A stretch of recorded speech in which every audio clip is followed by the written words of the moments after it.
అబద్ధాలు చెప్పేవాడు ఎవరంట? అది బుద్ధిహీనుడు.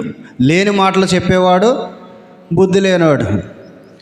లేని వాటిని ఉన్నట్టుగా కల్పించి చెప్పేవాళ్ళు ఎవరంటే బుద్ధి లేనివాడు. నిజంగా దేవుడు చక్కగా అక్కడ చెప్పించాడు. నిజమే, బుద్ధి ఉన్నవాడు ఎవడు కూడా ఇతరుల మీద లేని మాటలు చెప్పరు. ఎందుకు చెప్పరు అనంటే, ఈరోజు మనం చెప్పామంటే రేపు మన గురించి ఇంకొకరు చెబుతారనే ఆలోచన జ్ఞానం ఉన్నవారు ఎవరో కూడా ఇతరుల గురించి లేని మాటలు చెప్పరు. ఈ లోకంలో కొన్నిసార్లు మనకు అనిపించింది, అసలుకి ఇలాంటి వాళ్ళయే రోజులు అయ్యి సాగో.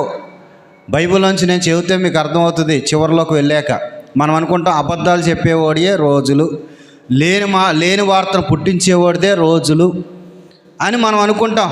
వాళ్ళ జీవితం ఏమవుతుందో నేను చివరిలో చెబుతాను.